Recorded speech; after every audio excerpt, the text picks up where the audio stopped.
Okay, so the first question I get asked quite frequently is, what is a GSA contract? And this is actually a pretty complex question. It could be kind of touched on from a couple of different angles. Overall, the most kind of general answer I can offer up is that it's a contract with the federal government. It's kind of between the federal government and a contractor, a business. And a very big point to be made here is that it's a $0 contract. There aren't any awards of dollars, funds, but a GSA contract is actually more of a channel for sales to flow through. And that's kind of the phrasing that I put. I've heard it be called several different metaphors: license to hunt or a license to fish, a bridge between the government and business, and a couple others. But I mostly like to think of it as a channel that federal business can flow through, that dollars flow through, and that services are returned through. So a term that gets thrown out there to describe it is IDIQ. You know how the government does love their acronyms. And IDIQ stands for indefinite delivery, indefinite quantity, which, just like a channel, it's an indefinite amount of products or services that are going to be offered through it, and also an indefinite amount of dollars that will be returned. So that's kind of the technical term there for it. Now, from the perspective of you, contractors, it's kind of just an advantage, a growth engine, if you will. It's something that kind of just gives you that advantage in the federal market. A good number of federal buyers use GSA contracts to purchase.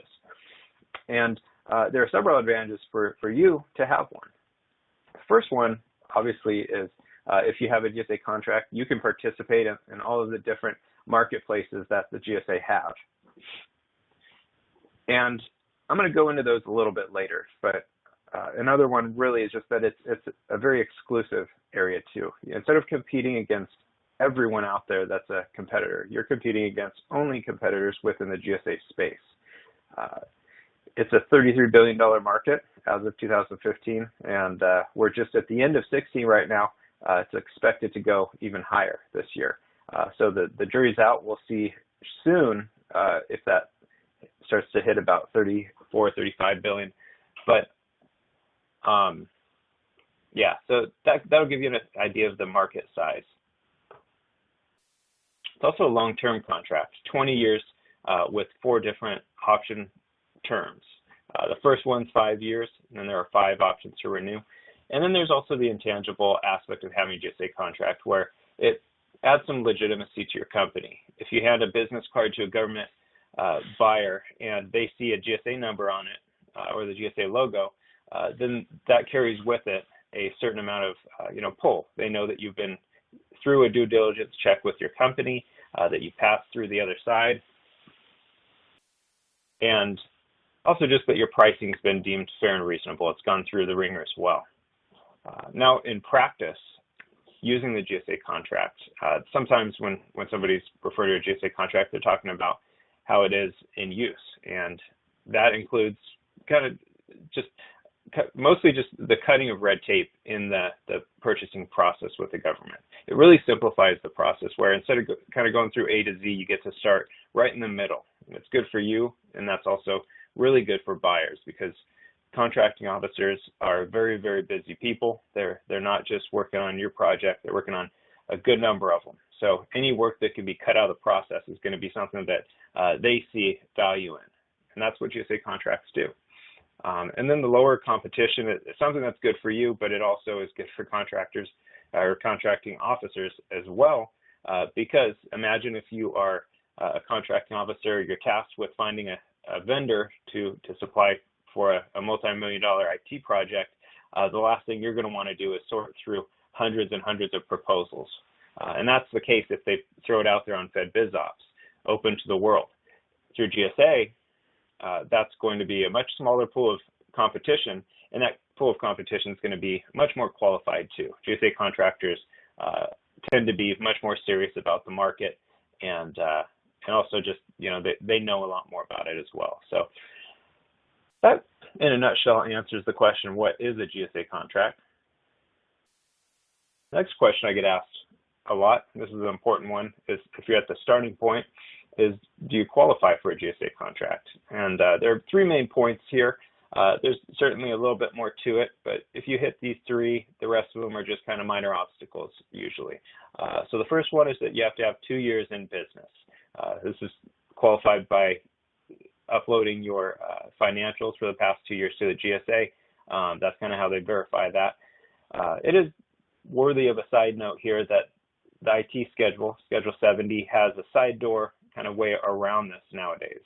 They do want to open up GSA to startups. They see the value that startups can bring, so they've created a way around this. But in all other schedules, 2-year requirement is still intact. The next kind of question you have to answer is, do you fit into a GSA schedule? And there are a handful of about 23 different GSA schedules. All of them are very industry specific, security and emergency, IT, products and services, food service, professional services, scientific equipment. The list goes on and on. Chances are your company, whatever you offer, it is going to be, it's going to land within a GSA schedule, but that is one of the requirements, obviously. And then the next one is just that you have the past performance documentation, that you can provide that in the process. And it has to fit within the scope of that GSA schedule, and then some of the at least one or more of the subcategories underneath there. Those are the three main qualifiers. This is the area where I usually get a lot of questions about it, and that's always a good thing. I also realize that some of the kind of questions you may want to ask could be sensitive in nature that you don't want to throw out there in a group setting. So feel free to email me at josh@gsafocus.com or reply to the email I'm going to send you out, and I'm happy to kind of talk offline about that as well.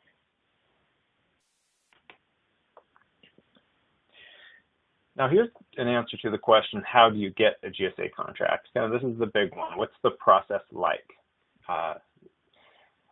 Ultimately, it all kind of begins with and revolves around what's called the offer package.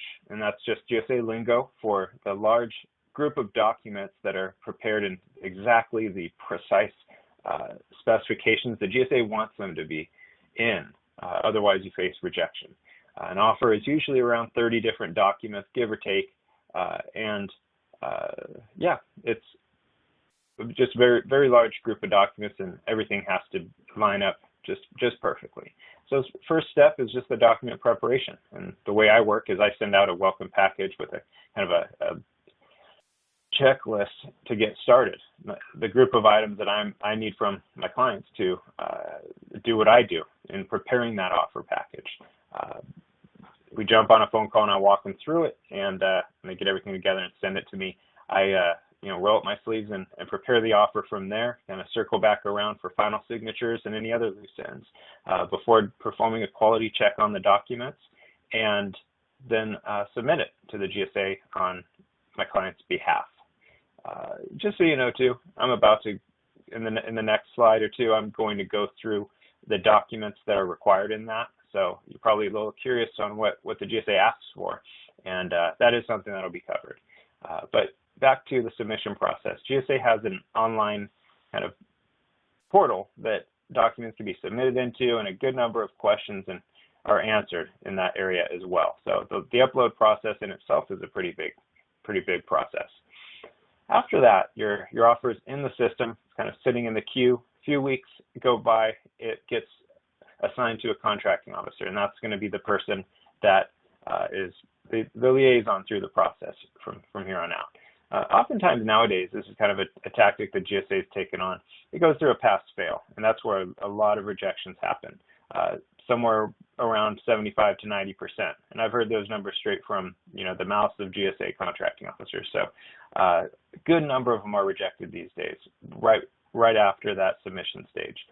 The ones that make it through are assigned to contracting officers, and they go on to clarifications. Now, most of the time in the process is spent waiting for the GSA to review the offer and get back to you. Roughly 3 to 6 months is about the average, and sometimes longer. So when they do finally read through the documents, they're going to kind of compile their list of questions and additional needs, and that's called clarifications. They send that on over to you, and you pull them together and send them back to the GSA. Once a round or two of that takes place, it's very common that a few of them there's a couple rounds there. Then we get to the point where the GSA is satisfied with the documents, and then we can kind of set up a time to talk through the final stage, which is negotiations. That's just like it sounds. GSA asks for better pricing. They ask for some good terms. You say, no, but I'll counter you this, stuff like that. And I'm very involved with my clients on that. Obviously, I can't step in and make decisions for your company, but I'm very involved as an advisor, just making sure that you end up with terms and conditions that benefit you, and of course, a discount arrangement that benefits you too. After that is the award of your contract, only just a week or two later normally. And then post-award, which is something that is of great value to my clients, getting you set up within all the GSA marketplaces so that you can participate there. Having a GSA contract, really the big benefit is participating in those kind of behind the curtain, those exclusive marketplaces.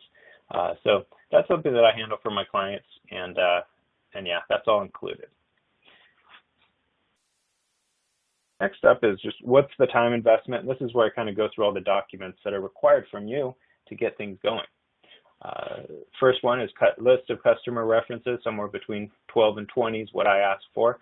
Getting a digital certificate, which is through a third party, a little bit of a process there. Most of you, I'm sure, have SAM records already, but just having an up-to-date SAM record where everything, is up to date and, and correct. Financials for the past 2 years, balance sheet, and profit loss statement. An agent authorization here, the number 5 item is just a boilerplate GSA document that lets me do what I do for my clients. Pathway to Success is an online training that GSA has, and you or somebody from within your company has to take it. It takes about an hour and a half, and in the end, there's a certificate that is issued as a PDF, and it just needs to be uploaded in the offer. Then, of course, the price list. GSA needs to know what your commercial prices or your market prices are, and that needs to be submitted. I take that from my clients and kind of work with it. And then sales practices is also kind of in there. A disclosure, basically, of your different customer types, the discounts they receive, and whatnot. Now, there's a couple other areas here. If you're only going to be offering products to the government, a letter of supply is something that if you're a dealer of some sort, not the manufacturer of all the items being offered, then a letter of supply is a document. It's GSA boilerplate, needs to be filled out and signed off by all of your suppliers. And then invoices showing that you have fulfilled orders for the product that you're offering. Now, if you're services only, then a list of the labor categories that you're going to be offering is something that's required. Additional information like their job responsibilities, minimum education, minimum experience, and stuff like that. I have a template for just about every one of these, just to kind of guide you through the process.